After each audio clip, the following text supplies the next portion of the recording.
So for today, you're taking laptops. Once you get the laptop, we're going to open up Chrome. We're going to have one tab to Google Classroom, and then we're going to open another tab to Noodle Tools. And we're going to do this so that we can set up our works cited page so that tomorrow we can begin working on a rough draft for the research paper with the introduction, and then we can hopefully run through the rough draft over the next 6 class periods beginning tomorrow. So Wednesday through Friday, be working on the rough draft, and then also Monday through Wednesday of next week. So in Google Classroom already, there is the research paper that is assigned to you, just like we've done with Metamorphosis and with Oedipus Rex. Now again, your version is going to look a little bit different than mine, but when you open it up, you'll have the template there that already has the heading set up for you, so you want to put in your name, and then the outline set up for your body paragraphs and whatnot.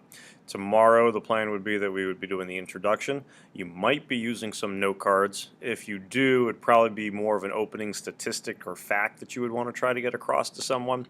But essentially, you're just introducing the main idea. So what is it about our specific topic that's going to grab our attention? So if a person's writing about social media, obviously the number of apps, number of users who are out there.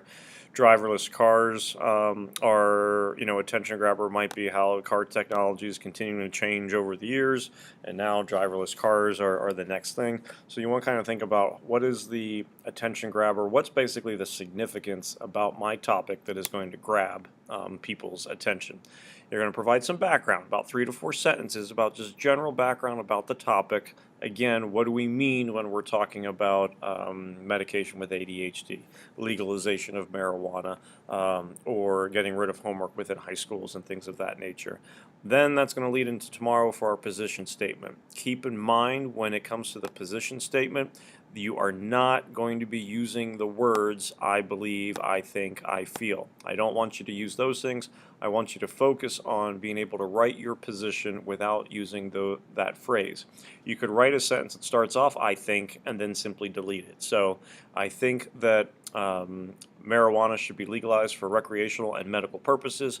That sentence would now become, marijuana should be legalized for recreational and medical purposes. So no use of I think or I believe when it comes to the overall writing. What I want you to do, and for me I'm going to have to delete mine because I have this from a previous year. What I want you to do is go to the very end of your essay, of the template, and which is going to be on page 7. The last thing that you are going to have on your essay, it's going to say be sure to include your works cited page. What you can do there is hit enter where it has being sure to include your works cited page. Make sure that nothing is underlined, italicized, or in bold. So up here you would want to make sure that that area, none of those things are highlighted. And then you can hit Control and Enter, which is going to create a new page. Another way to do that would be to hit Insert. At Insert, go to Break, and then one of the options for break is going to be a page break, which is going to do the same thing. But essentially, I'm creating a new page. If yours says last name up here, now would be a good time to put in your last name. While we're doing that, we're going to go to Noodle Tools, which remember is noodletools.com. Log in. Remember, your username is going to be the first 4 letters of your last name, first 3 letters of your first name in your graduation year, and then your login is NHSD, NHSD. So again, first 4 of last name, first 3 of first name, graduation year, NHSD. I'm going to go to a project inbox for one of us that we have here. And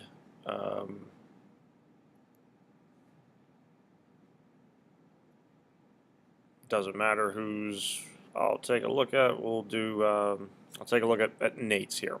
So if I open up Nate's research paper, this is where all the sources were. I am going to sources where the preliminary bibliography is. Important thing right off the bat is do not delete any of the sources from NoodleBib. Rather, here at the top of the page where it says email analysis, want to go to print export. What we are doing is we are taking these citations and we are going to put them into a Google Doc. So I'm going to print export to Google Docs. You might get a question asking to sign into Google Docs, or also do you agree to allow Turnitin to see have access to Google Drive and all that kind of stuff. You can sign off on that.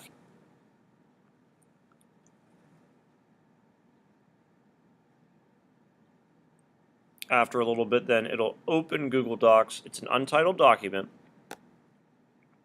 but it will now have the works cited page in the appropriate form. What we want to do here now is we're going to put this into our template. So I am going to edit. I am going to select all. You can hit Control A, it'd be the same thing. Once I have everything highlighted, I'm going to copy it, which is going to be Control C, and then I am going to paste it in my essay. So I'm going to the top of the new page that I've created, I'm going to edit, and I am going to paste. Now I have all my sources from my works cited page, from my preliminary bibliography as a works cited page. Question a lot of people have is, do I have to delete the source annotations, like where we numbered our sources? Simple answer, no. You can leave them. What you do want to do, though, is go through and eliminate the sources that you know you are not using. So if, in this case, I'm not going to use the Dvorak source, I'm going to highlight the source, only the source, hit delete. It's giving me an extra space in between Bradbury and Flanders, so I would want to go back to Flanders, backspace, so that I do not have any extra spaces in between my sources. So literally we are just simply going through and deleting sources that we are not going to use. One thing to look out for, and we have a case of it right here. If you have a source where they did not appropriately capitalize the title, you would want to go through and change. So you always capitalize the first word, you always capitalize the last word, and then you capitalize keywords in between. So, to talk or not to talk, the dilemma of suicide, contagion. So the words or, to, of would not need to capitalize. The, generally, you would not need to capitalize. Words like, but here I do because it's the beginning part of that title. But if you have a word like have, you can capitalize it. Basically, 2 3-letter words you would not capitalize. So I'm going to go through and delete the sources that I am no longer using. Keep in mind, you have to have Fahrenheit 451. You also do need to have an additional book source, so you would want to look for your source that maybe has a call number on it or that is going to be a book. And then you'd have to have at least 4 other sources. So this one here would certainly count as my book source since it is a book as opposed to database. So the main thing that we're trying to do is make sure that our works cited page is in order with what we are going to be using for the paper. Keep in mind that NoodleBib automatically alphabetizes. Most of the time you are going to have the author's name first. Sometimes you'll have some sources that does not have an author, as in the case down here I have the source Staying Alive. Alive I would want to capitalize. I don't have an author for it, that's okay. Once you have gone through and you have eliminated the sources that you are not going to use, we're now going to make a list. I'll have this handout available on a Google Classroom for us, but basically the handout that you have in front of you, you have 4 columns where it has the source, the authors, the title, and the citation. What this is going to do is help us as we go about writing our essay to know how we are going to properly cite our sources, because anytime I use a note card from one of these sources, I have to make sure I properly cite it. So all of us are using Fahrenheit 451. So my source number would be number 1. My author is going to be Ray Bradbury. All I'm using is the author's last name. And then I have my title that is going to be Fahrenheit 451.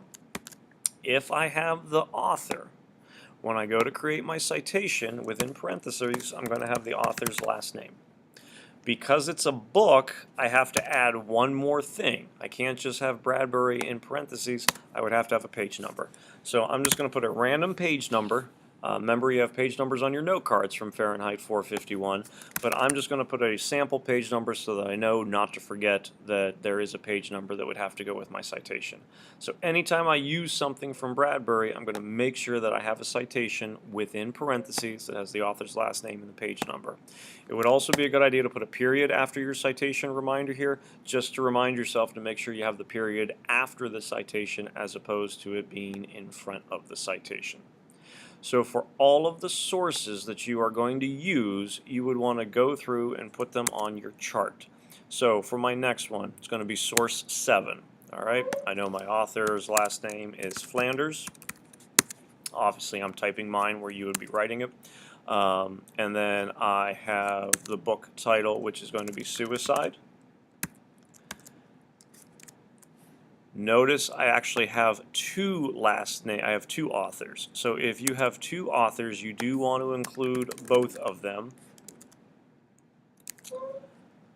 So my citation is going to be Flanders and Cass in the order in which they would appear. And again, I'm going to put a page number to remind myself that I would want to have a page number anytime I use this source.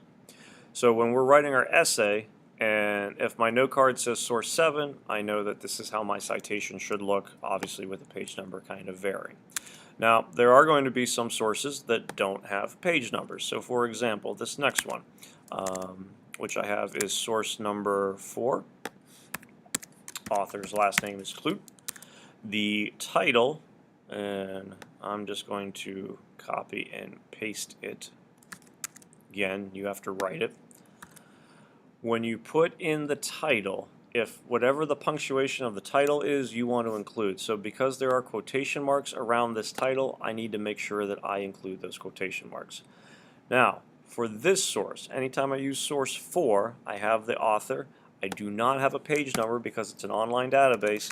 My citation is just going to be the author's last name of Clute.